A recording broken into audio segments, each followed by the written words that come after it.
Hello, howdy mga kabady, welcome to my channel, Tricks Body PH here.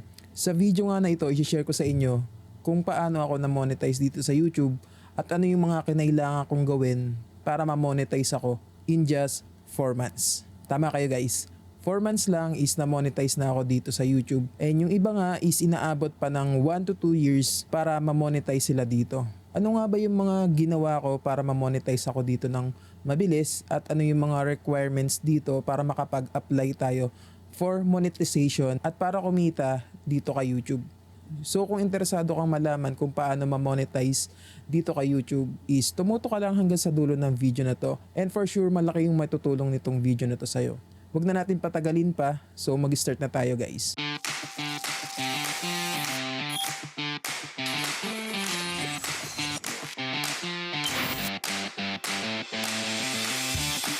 Kung bago ka pa lang dito sa channel ko, by the way, I'm Joven of Tricks Body PH and I'm doing YouTube for 3 years. And part-time lang ako dito guys, so hindi ako nakapokus talaga dito dahil meron akong trabaho. So hindi ako full-time dito guys, I'm doing this YouTube part-time lang. Pero at least kumikita pa rin dito and i-share ko sa inyo kung paano nga ba ako nagsimula or paano ako na-monetize dito kay YouTube at mag-start kumita. So sa video nga na ito, ikukwento ko sa inyo. So hindi ako masyado magiging technical dito guys. And i-share ko lang sa inyo yung personal na experience ko dito and personal knowledge ko about sa monetization dito kay YouTube. So tumutok lang kayo and hopefully is mai-apply nyo yung mga tips na ibibigay ko sa inyo. Okay, so i-share ko muna sa inyo kung kailan ako nagsimula dito kay YouTube at kung kailan ako nag-start ma-monetize at kumita dito. Kung ano yung mga requirements sa pag-a-apply sa monetization. So nag-start ako dito kay YouTube mag-upload ng mga video noong October 2022. So part-time lang naman yun kasi may trabaho ako, sinisingit-singit ko lang siya. So hindi ko siya masyadong natutukan. So nag-upload lang ako na nag-upload sa mga nakakakilala sa akin or sa mga nakatutok since day one. So ang mga video ko noon is about sa sewing or sa pananahi. Ayan. So, isa po akong sewer sa mga hindi po nakakaalam. So, sa umpisa is sobrang nag-struggle ako kasi hinahanapan ko ng time kung paano ako makakapag-upload or kung paano ako magagawa si YouTube kasi nga may trabaho ako. So, ang ginawa ko lang is nag-upload lang ako ng nag-upload. Binibidyohan ko lang kung ano yung mga ginagawa ko sa pananahi. So, nag-share ako ng mga tips kung paano manahi. Ayan.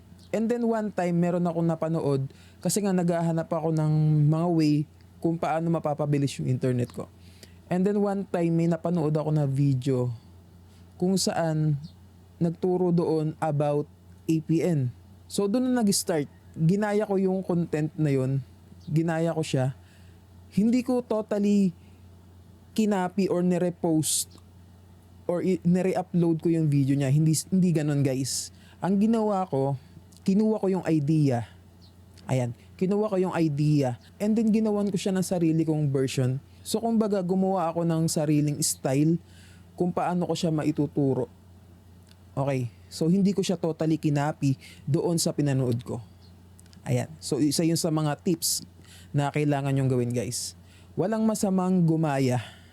Okay, so sa YouTube ganun gumagana yung sistema dito. Okay, so kung may napanood ka, pwede mong gayahin yung idea na yun, pero gumawa ka ng sarili mong version. Huwag mong totally i-re-upload lang yung video. Okay? So, doon tayo mapapasama guys. Okay. So, yun na nga. Upload lang ako ng upload and then hindi ko namamalayan. Nare-reach ko na pala yung requirements para ma-monetize ako dito. So, noon ang kailangan mong ma-reach or yung requirements na kailangan mo is sa subscribers, unang-una, subscribers is 1,000 subscribers ang kailangan mo. Okay. And then sa watch time, kailangan mo makakuha ng 4,000 watch hour. Okay. So yun yung kailangan mong makuha. Luckily nakuha ko naman siya, siguro mga around February. Ayan. February nakuha ko siya, nakakompleto ko yung mga requirements na yon. So mula October, October, November, December, January, February. In just 4 months guys, na monetize na tayo dito sa YouTube. Pero hindi pa doon nagtatapos guys. Kumbaga, ito pa lang yung start ng journey ko as a content creator or YouTuber.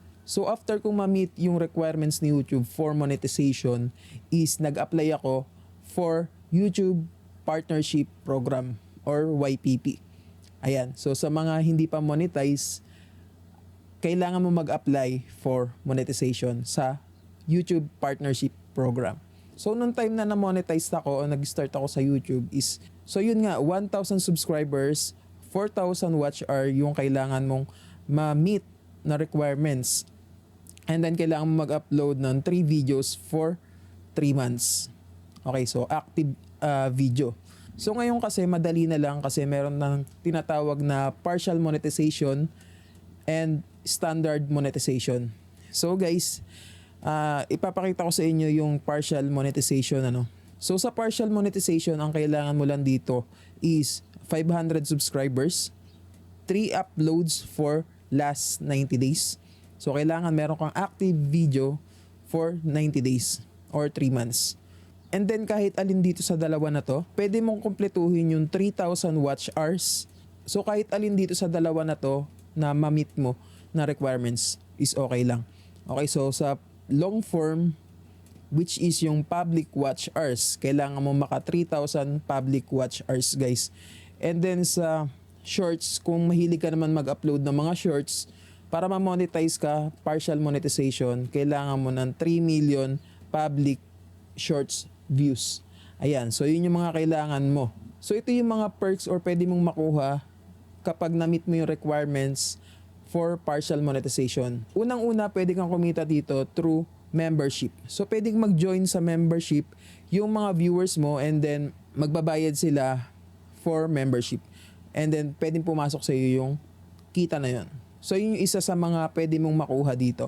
Pangalawa is yung supers. Kumbaga sa Facebook guys is para siyang stars. And then sa TikTok naman is gifts. And then pwede ka rin kumita dito through shopping. So maganda to kung meron kang pinopromote ng mga products sa Shopee.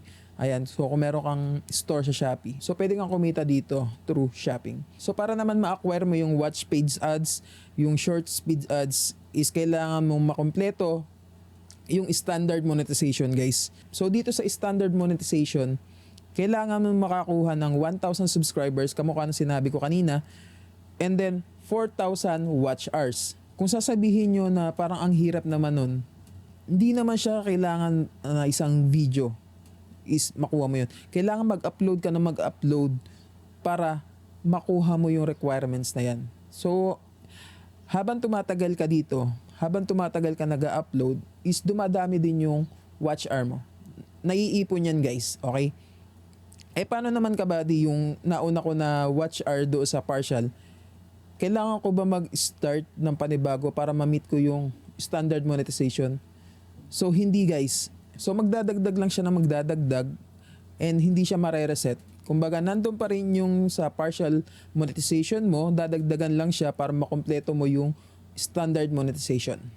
Ayan. And then sa public shorts views naman, kailangan mo makakuha ng 10 million public shorts views. Okay?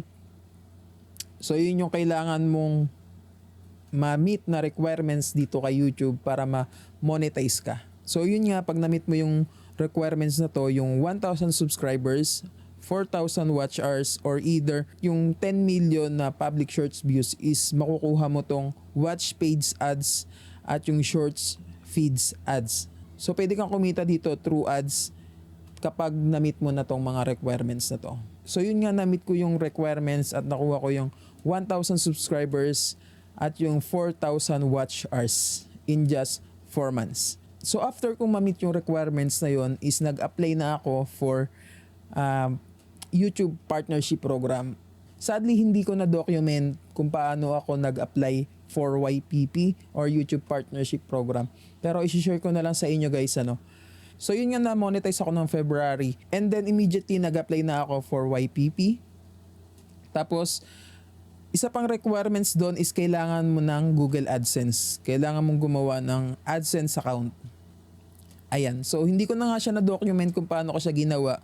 So pagpasensyahan nyo na guys, wala akong maipakita sa inyong documentation or ng screen recording man lang kung paano ko siya ginawa. Kasi noong time na yon alam ko nakikita ako dito kay YouTube pero hindi ko siya sineryoso talaga. So hindi ako nag-document. So hindi ko naman alam na darating yung araw na to na mag-share ako sa inyo about sa journey ko dito sa YouTube. Kasi ang niche ko lang talaga is about internet or mga internet tricks, APN tricks, mga ganyan, mga Android tricks. Ayun. So malayo itong ginagawa ko na to doon sa niche ko, guys, ano. And gusto ko lang mag-share sa inyo talaga. And hopefully is makatulong sa inyo itong mga tips na bibigay ko sa inyo. Ayan. So nag-apply nga ako. Ayan. So doon sa Google AdSense na yon is kailangan mo ng AdSense PIN. At para makuha mo yung 6-digit PIN na yon, na number na yon, is padadalang ka ni Google AdSense ng ganito. Ayan, ito, Google AdSense. Ayan. So sa mga hindi pa monetize, ito yung kailangan nyo. Ayan. Ayan, padadalang kayo nito.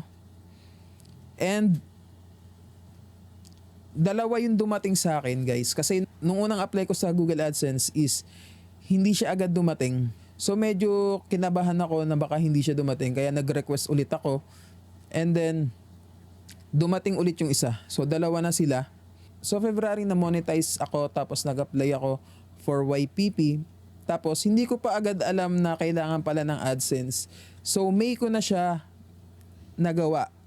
So May na ako nakagawa ng Google AdSense. So kapag nag-apply ka pala ng monetization sa YouTube Partnership Program is inaabot lang siya ng 3 days. Maximum na yung 1 week para ma-approve ka. Maliban na lang kapag may mga violation ka, hindi ka talaga ma-approve, guys.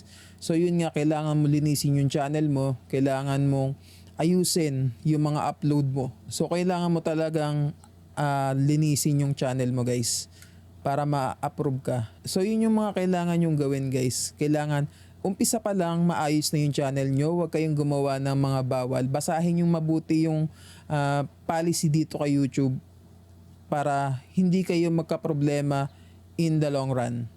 Okay, so sa mga darating pa na time na kailangan nyo na talagang mag-apply dito kay YouTube ng monetization.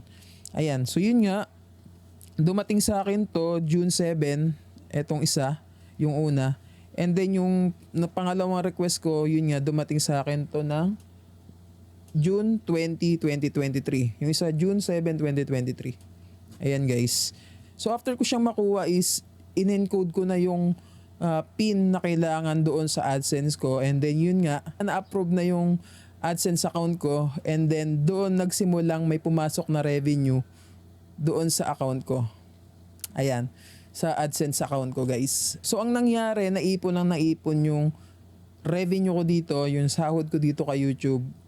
So nung nag-start ako ng February ma-monetize na pasukan na ng revenue yung account ko. So nag-start ako kumita noon pero maliliit pa lang siya. Pabarya-barya lang kumbaga. Nung naipon siya and then nakuha ko siya, yung first sahod ko talaga dito is nung August 2023. Ayan. So yun yung time na sumahod ako dito kay YouTube. And then ang ginawa ko noon after kong makasahod is syempre bumili ako ng bagong cellphone para magamit ko sa pagbablog. And then yung time na yon, sobrang saya ko talaga. So hindi ko talaga akalain nakikita ako ng ganoon kalaki dito kay YouTube. So parang nung una is parang ginawa ko lang siya for fun or hobby ko lang talaga na mag-upload ng video. So hindi ko akalain nakikita ako dito. Although alam ko naman na may kitaan dito kay YouTube pero hindi ko akalain na ako mismo yung kikita. So hindi ko akalain na makakahawak ako ng pera mula dito kay YouTube. So yun. So ano nga ba yung mga ginawa ko para ma-monetize ako ng ganong kabilis? So ang unang-unang ginawa ko, guys, is nag-upload ako ng mga quality video.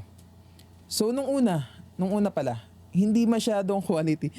Walang kakwenta-kwenta yung mga unang upload ko. Kung makikita nyo, kung babalikan nyo yung mga unang video ko, so yun yung mga unang upload ko, guys. So walang kalatoy-latoy, walang kabuhay-buhay yung mga video na yon. Kumbaga ginagawa ko lang siya for fun. And then eventually, ayun, nag-start ako mag-upload about sa sewing. Tapos nung time na December na siguro yon, December, may napanood ako na video about APN tricks. So ginaya ko siya. Yun, doon nag-start na mag-boom yung channel ko. Okay? So doon nag-start na dumami yung subscriber ko, and then meron akong isang video na nag-viral.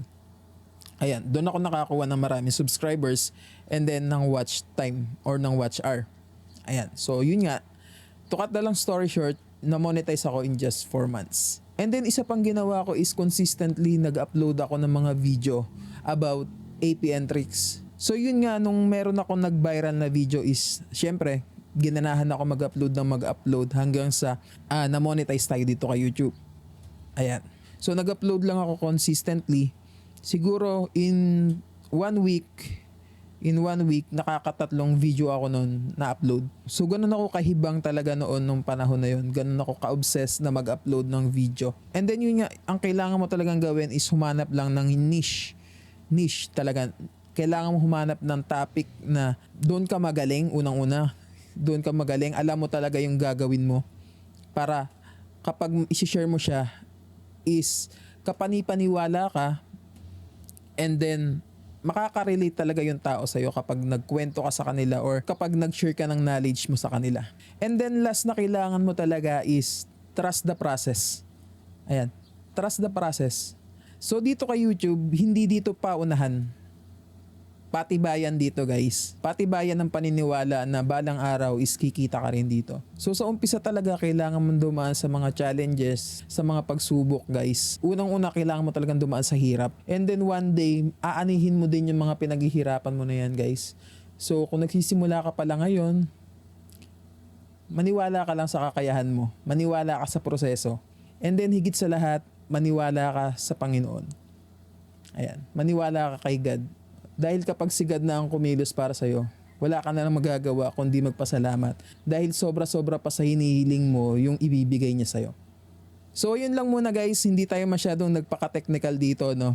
Shinare ko lang yung karanasan ko, yung experience ko sa inyo. And then hopefully may apply nyo yung mga tips na ibinigay ko sa inyo. Hindi man ganun kabilis, pero maniwala lang talaga kayo sa proseso. So kung hindi nyo pa alam kung paano mag-start dito kay YouTube, panoorin nyo lang yung video na lalabas pagkatapos nito. At kung nabitin man kayo dito sa video natin ngayon, panoorin nyo lang din yung playlist na lalabas dito.